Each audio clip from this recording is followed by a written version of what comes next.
A letter usually begins when something is about to end. We write letters to coworkers, friends, family, and people we once loved. A letter is read after the moment has passed.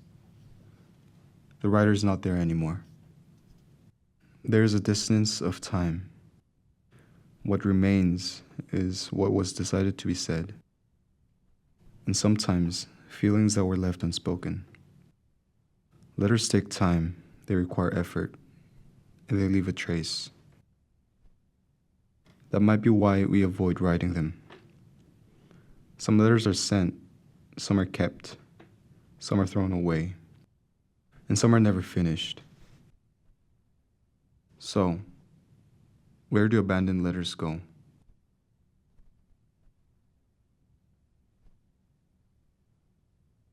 Have you ever thrown away a letter? I have. Not because it stopped meaning something, but because it meant too much for too long. There are moments when forgetting isn't enough. You decide to forget the forgetting itself. That's when letters are thrown away. It's an active decision to forget someone, sometime, or someplace. It is erasing a small perspective of yourself in someone's memory. I guess the letters I wrote are similar too. Letters where I said everything I thought I meant. Letters written too honestly just because I knew I wouldn't be seeing them anymore. Once they're thrown away, they become words I can no longer return to. Physically, the letter is discarded. You delete it, you tear it up, you empty the trash. So what happens then?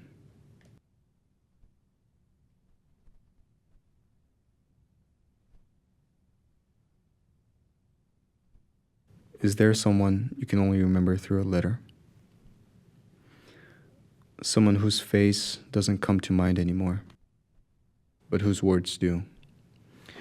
Sometimes, memory doesn't keep people, it keeps fragments.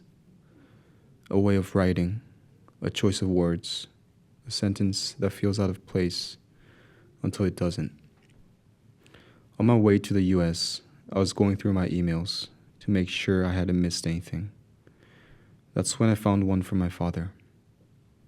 It was written 15 years ago. He was in Moscow. I was 10 years old, living in Madrid. The email was simple. He wrote about ordinary things and about trust, and how he believed I would grow up to be a warm and loving person. I don't remember what he looked like back then. I don't remember where I was when I first read it. I don't remember how I felt. Maybe I was at school, maybe at a park, maybe near the ocean. But I remember what stayed. The feeling that someone once looked at me and imagined a future for me. Sometimes, letters don't just record memories. They decide them. They leave behind a version of someone we continue to carry. Letters don't always belong to the past.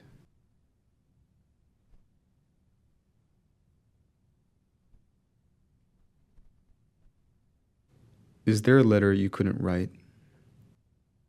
Not because you didn't know the words, but because writing them would make them real. Sometimes the page stays empty, not from lack of thought, but from hesitation. A blinking cursor, an unsent draft, a tip of a pen that doesn't move. I used to think letters were meant to be sent, that they needed an address, a recipient. But some letters are written without expecting to be read. When I was away from home for the first time, my mother texted me that our dog was sick. He was old. He was losing his eyesight. It didn't make any sense, but I wrote him a letter. Not because he would read it or understand it, but because there were things that needed to be placed somewhere. I didn't send it. I didn't keep it either. But writing it felt necessary. Some letters are difficult to write, not because there is nothing to say, because they leave no place to hide. A truth that aches, shame and embarrassment, or just a lack of heart. That's why some letters remain unfinished. They exist only to make sense of what can be said.